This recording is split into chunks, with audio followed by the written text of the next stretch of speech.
Among the historic landmarks in and around the graceful southern city of Savannah, Georgia, is Fort Stewart and Hunter Army Airfield.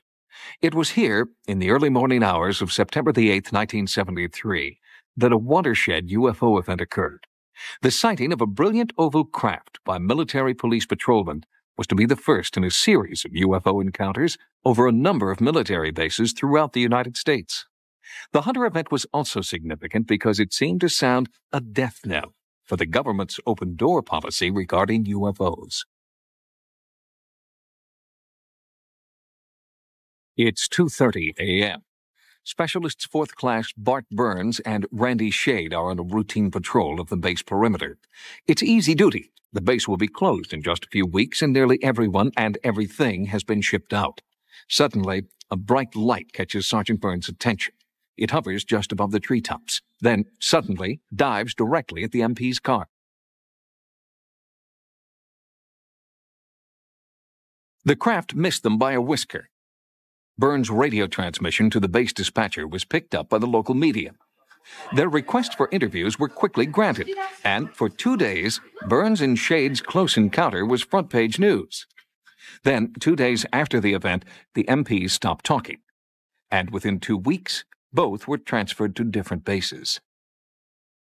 That only tells me one thing. When they confined these MPs to the base and then shipped them out after the sighting, they were trying to cover that sighting up. Something very spectacular occurred there.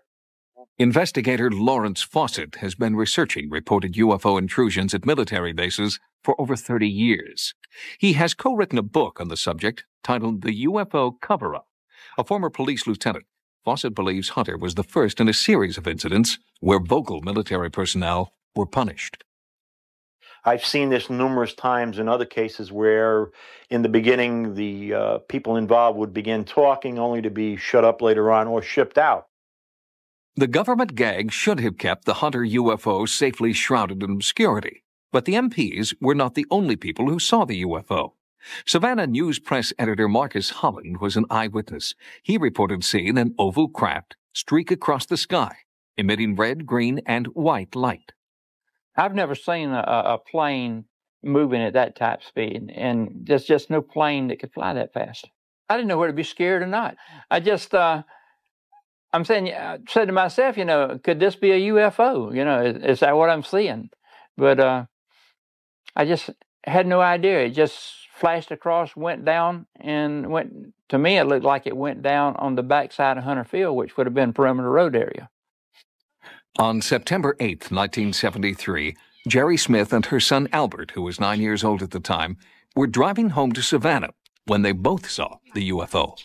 As I was driving, all of a sudden, Albert looked up, and I said, "What's the matter?" And just then, the car lit up.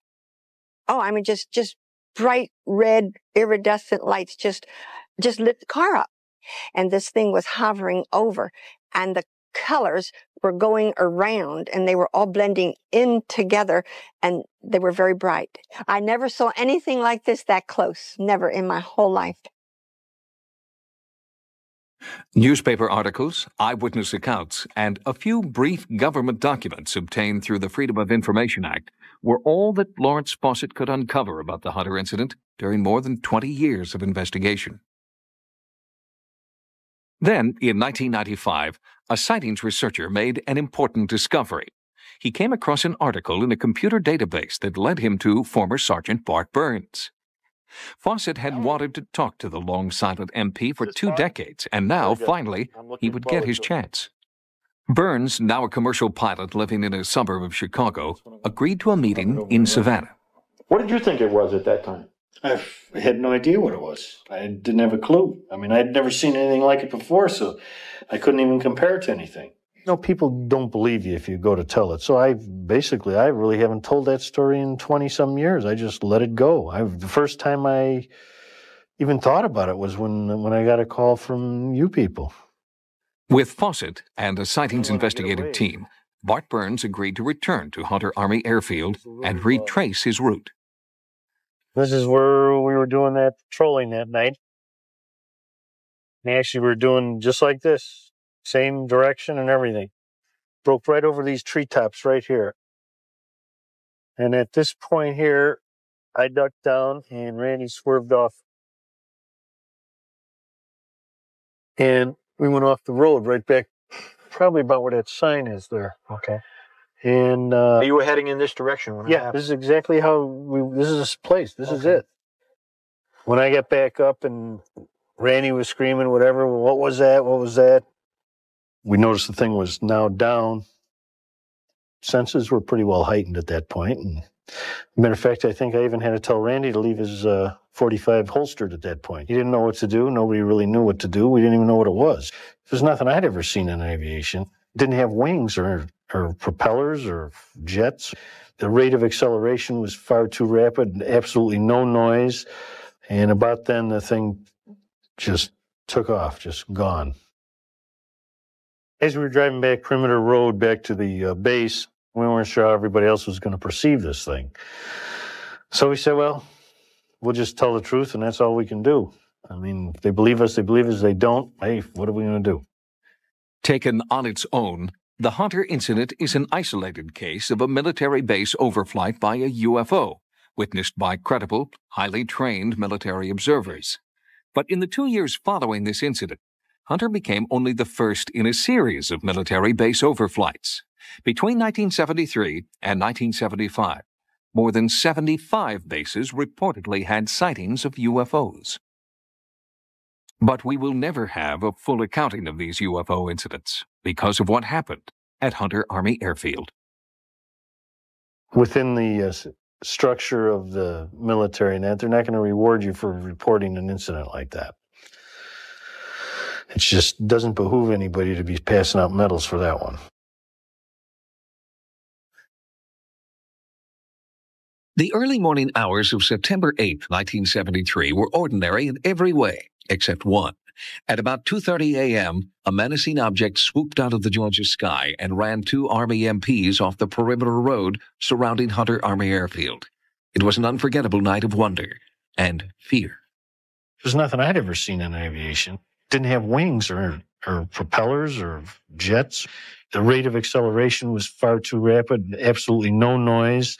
And about then, the thing just took off, just gone.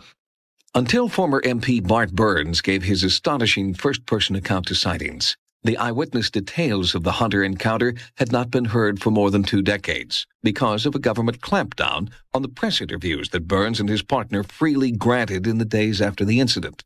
Although there was no reason to doubt the encounter Burns recounted in his sightings interview, we searched for independent verification of his story. We found the MP dispatcher who took Burns' frightened call that night, Al Murray.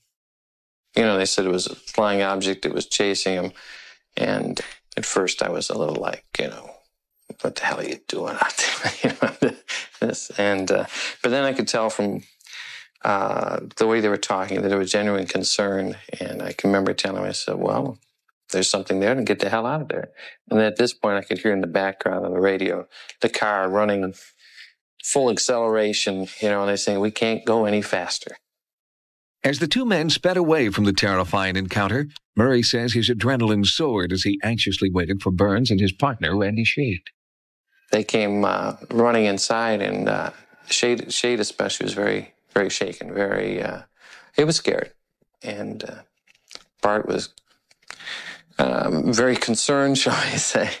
So I said, well, we got to go back out there. And Shade absolutely refused. He said, I don't care what you do to me.